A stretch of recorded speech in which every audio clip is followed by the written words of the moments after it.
Hey, what's up, fam? It is Sunday afternoon. I just published a newsletter post on Adam Mark Writes. That's Mark with the C.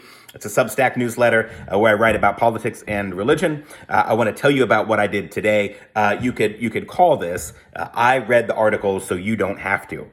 This is a Times opinion that ran on Friday, March 21st to 2025. It was a roundtable discussion led by Patrick Healy, who's the opinion editor at the Times. It's with 4 conservative columnists, and they're discussing Trump is more popular among his voters now than he's ever been before. And so what gives? What's happening?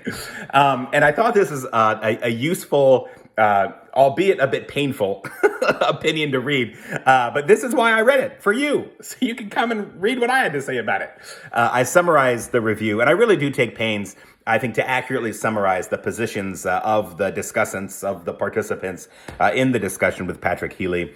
And here are the themes that really resonated sort of with me, or here's what my key learnings were after reading this. And it's a pretty good discussion. Like, honestly, if you want to get some insight into conservative thought, David Brooks is one of the people in the panel. I take it to be the case that David Brooks is a little bit of a standard bearer in conservative thought. I'm not a conservative, and I don't consume very much conservative media. So feel free to let me know if that's not correct. But I certainly associate David Brooks with kind of a standard bearing type of respectful conservative kind of conservatism that's been on the scene for a long time. So here are the things that I think really resonated with me. First is that I really tried to be objective and fair in repeating, rehearsing, sharing some of the positions that were shared among the panel members in the discussion. I do have some personal commentary in there, and I conclude the piece with certainly a personal editorializing. But really throughout, I try to faithfully represent the positions of the discussants in the roundtable, in the virtual panel or whatever. So here are some things that rose to the top. One is that there really is a retribution, a vengeance that exists within the Republican Party. The panelists point to Trump's kind of official, unofficial campaign slogan, "I am your retribution," as something that really resonated with voters. So there is a vengeance quality that exists within the party that each of these 4 columnists, conservative columnists, tend to just sort of observe. I think I said kind of uncritically accept. There certainly is a feeling that, like, there's a brokenness to the system. David Brooks calls this brokenism. And that if you are a brokenist, and he thinks many conservatives do feel like the systems are just so badly broken, that part of Trump's appeal is that he just takes a wrecking ball to it. And I think Brett Stevens, he like kind of picks up that idea a little bit, and he says, that there's an appeal to Trump as a disruptor, that what matters is the disruption, not so much what is being disrupted. That was another really insightful sort of angle for me to wrestle with a little bit, that people like that Trump is active, that he's doing stuff. And even though what he's doing is disrupting and destructive, the fact that he's acting seems to really resonate with a lot of voters who really feel as though their everyday concerns are not being addressed. And I think this is the most valid critique of the Democratic Party. And I F the Dems.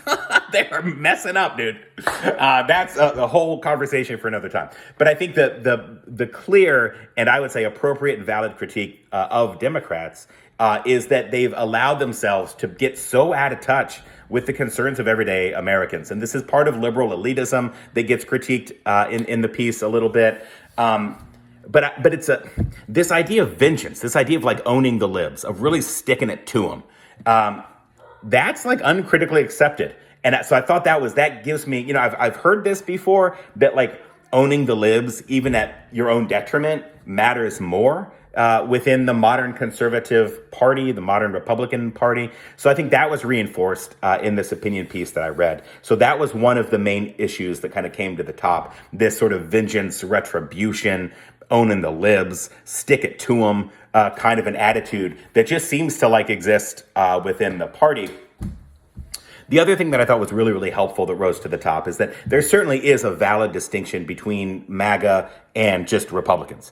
And so it is Republicans who put Trump in office, but we shouldn't conflate them with the MAGA movement. That was another helpful insight from this discussion, is that as the economy continues to go down, as we appear to be heading toward recession. Now, I want to earmark that or bookmark that. I'm going to come right back to that. But as we're heading toward recession, as the stock market continues to go down, that most of the Republicans who put Trump in office will be happy enough to let power shift to the Dems, as was the case in 2020.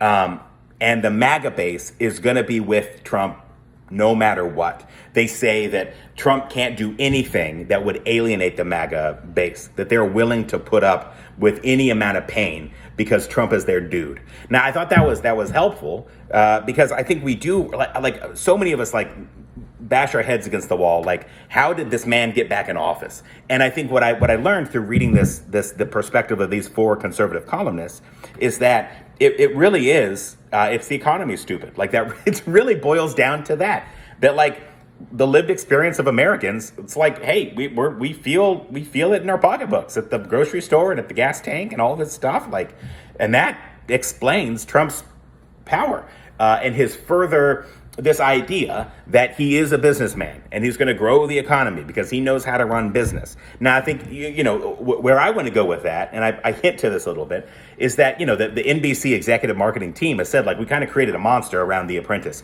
Like, we propped up that dude to look like a real successful guy. And that image was so durable that everybody interprets Trump to be this, like, strong businessman who can grow the economy, even though that's a very artificial or manufactured image. So that exists a little bit in the piece, and I do some more editorializing around that. But there is this strong sense that Democrats are out of touch with everyday Americans and that Trump is a businessman who's going to deliver on the economy.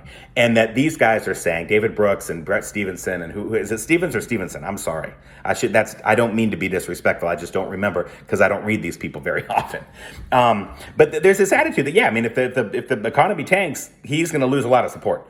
But there's a MAGA base that will never leave his side. So that's helpful just to see that, I think, in print. And so my takeaway from this, go and read this, because I do talk a lot about Musk is in there, and the whole Doge effort is in there. Constitutional violations are in there. I mean, it certainly is the case that these conservative columnists, who are, some are in support of Trump, that they also acknowledge that, there are, if not illegality, there are certainly questionable constitutional challenges coming through the Trump administration, and that's acknowledged by these conservative columnists. And there's an interesting discussion in there about, that, like, as a point of principle, some people will want to scream about the constitutional violations, but as a point of practicality, that focusing on Trump's incompetence is probably the better way to push back against him and his administration. So that was the thing that I thought was worthwhile coming out of the Post as well. Where I ended up at the end here is that I just, I think on the left, or whatever you want to say, I am a blue collar, working class, pro union populist.